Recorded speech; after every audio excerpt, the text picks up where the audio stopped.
Baik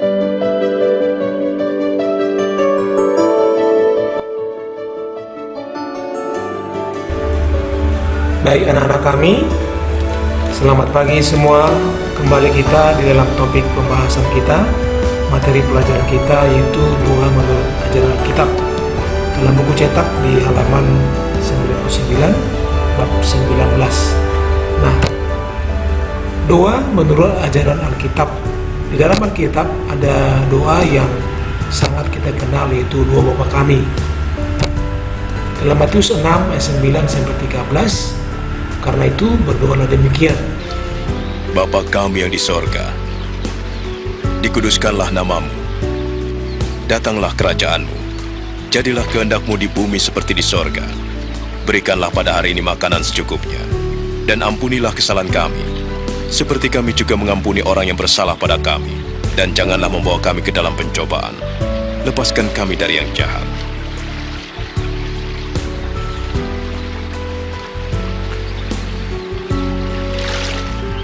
Alkitab mengajarkan kita melalui Injil Matius ini bagaimana Yesus memberikan sebuah pelajaran bagi kita, bagaimana cara kita untuk berdoa.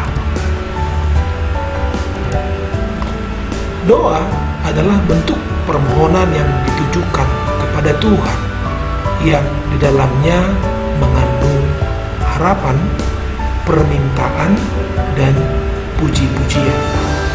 Dalam kitab Perjanjian Lama juga kita melihat bagaimana tokoh-tokoh Alkitab telah melakukan hal ini. Mereka berdoa untuk berharap meminta pertolongan dari Tuhan.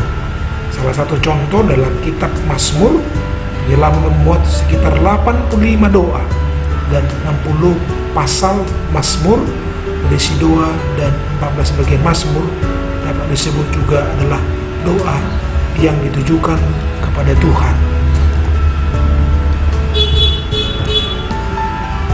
Beberapa hal penting yang harus diperhatikan dalam menyampaikan doa kepada Tuhan. Mari kita perhatikan bersama-sama bagaimana kita berdoa kepada Tuhan. Yang pertama, ketika kita berdoa, di dalamnya ada puji-pujian. Memang tidak ada rumusan yang baku dalam cara berdoa, tetapi doa yang benar haruslah doa yang memuji Tuhan. Puji-pujian ini adalah ekspresi iman kepada siapa doa disampaikan dengan hati yang percaya. Puji-pujian menunjukkan kekaguman dan rasa hormat yang dalam kepada Tuhan atas semua kebesaran dan keajaiban dirinya. Yang kedua adalah pengakuan dosa.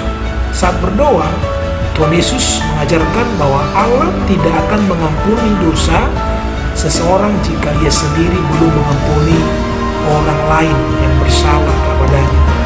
Pengampunan Allah dimulai dari kesediaan orang berdosa untuk mengampuni dan diampuni.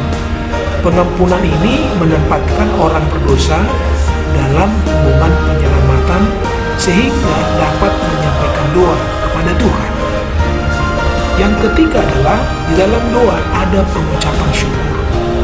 Mengucap syukur adalah hal yang wajar dilakukan setiap saat, terlebih pada saat kita berdoa. Sikap bersyukur justru dimulai dengan doa.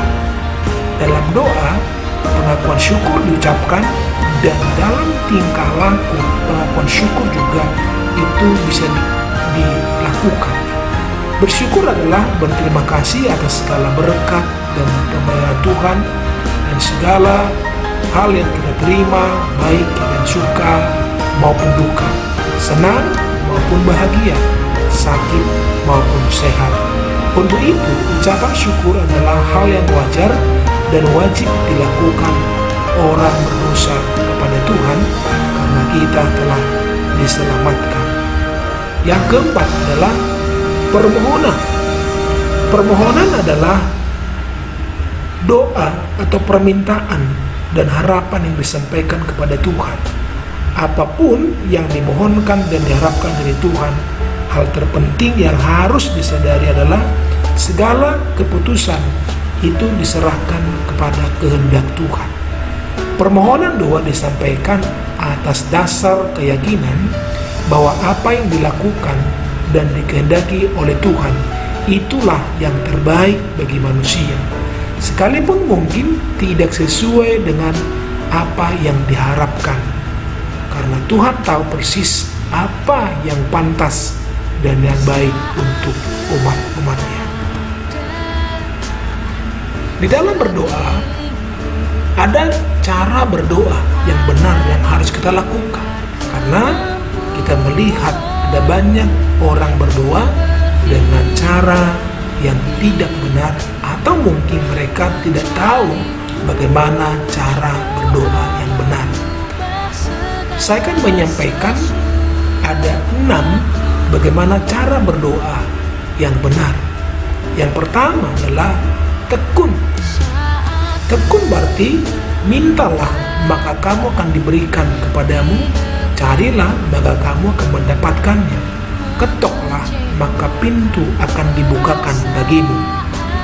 Ini bukan sikap memaksa, tetapi berdoa dengan tidak jemu-jemu itu merupakan hal yang penting untuk kita lakukan.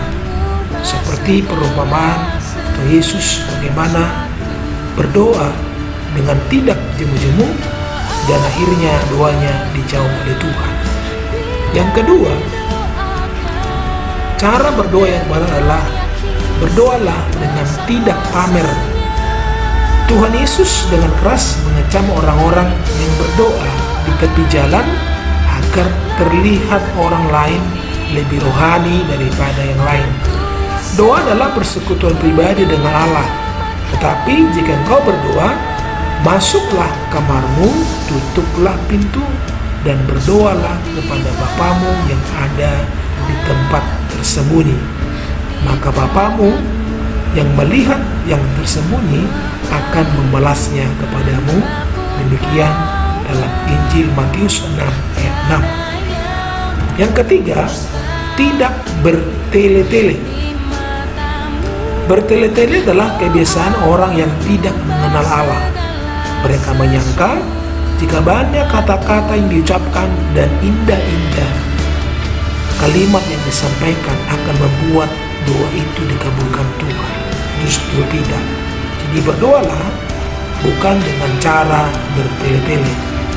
Yang keempat, kita harus berdoa dengan iman. Doa dapat disampaikan dengan iman jika seseorang tinggal dalam Yesus dan firman-Nya. Orang yang tinggal dalam firman Tuhan adalah pelaku firman Tuhan. Maka permohonan doanya akan sesuai dengan firman Tuhan. Yesus menjamin dengan firman-Nya, karena itu aku berkata kepadamu, kata firman Tuhan, apa saja yang kamu minta dan doakan, percayalah kami akan menerimanya atau kamu akan menerimanya. Maka hal itu akan diberikan kepada kamu. Yang kelima adalah cara berdoa yang benar harus dengan kerendahan hati. Perumpamaan tentang pemungut cukai yang berdiri jauh-jauh bahkan tidak berani menengadah ke langit, bahkan ia memukul-mukul dirinya memohon pengasihan Tuhan. Ia menunjukkan sebuah sikap yang rendah hati, di mana ia menyadari ketidaklayakan. Dia memohon sesuatu kepada Tuhan agar Tuhan memberikan belas kasihan kepadanya. Doa yang dinaikkan adalah doa memohon belas kasihan, bukan doa menuntut pengabulan dari Allah. Kesadaran ini akan memperdalam relasi doa pribadi dengan Allah, mengasihi Allah dengan kerendahan hati, dan hidupnya bergantung sepenuhnya kepada Allah. Yang keenam adalah berdoalah untuk kemuliaan Tuhan. Banyak orang yang berdoa hanya untuk dirinya sendiri, untuk kepentingan sendiri. Justru yang tidak memikirkan kepentingan orang lain, tidak mempedulikan banyak orang yang belum pernah mendengar Injil dan tidak mengetahui bahwa Yesus adalah Juru Selamat yang datang untuk menghapus seluruh dosa umat manusia. Tuhan Yesus menyampaikan perumpamaan tentang tuaian yang banyak. Tapi jika pekerja sedikit, maka tidak ada yang menuai. Karena itu dikatakan supaya kita bersedia untuk menjadi penuai. Tuai memang banyak, tetapi pekerja sedikit. Karena itu dikatakan, mintalah kepada Tuhan yang punya tuaian supaya Ia mengirimkan pekerja-pekerja tuaian. Untuk itu berdoalah untuk hal yang sangat penting, agar semua orang mengenal dan mengalami kemuliaan Allah. Nah, itulah cara berdoa yang benar yang bisa kita perhatikan melalui pelajaran kita pada hari ini. Nah, doa yang diajarkan Tuhan Yesus adalah doa kami.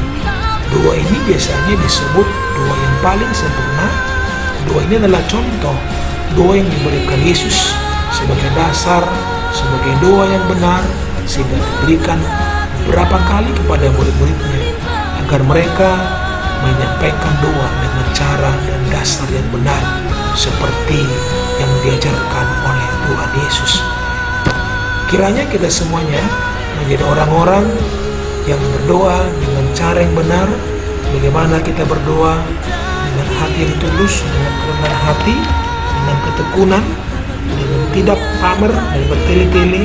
Tentunya bahwa kita juga harus berdoa dengan cara yang benar kepada Tuhan untuk kemuliaan bagi nama Tuhan. Sampai di sini materi yang Bapak sampaikan kepada kita. Kiranya Tuhan memberkati kita semuanya. Kita semua tetap dalam keadaan baik dan sehat dalam perlindungan dan penyertaan Tuhan. Tuhan Yesus memberkati.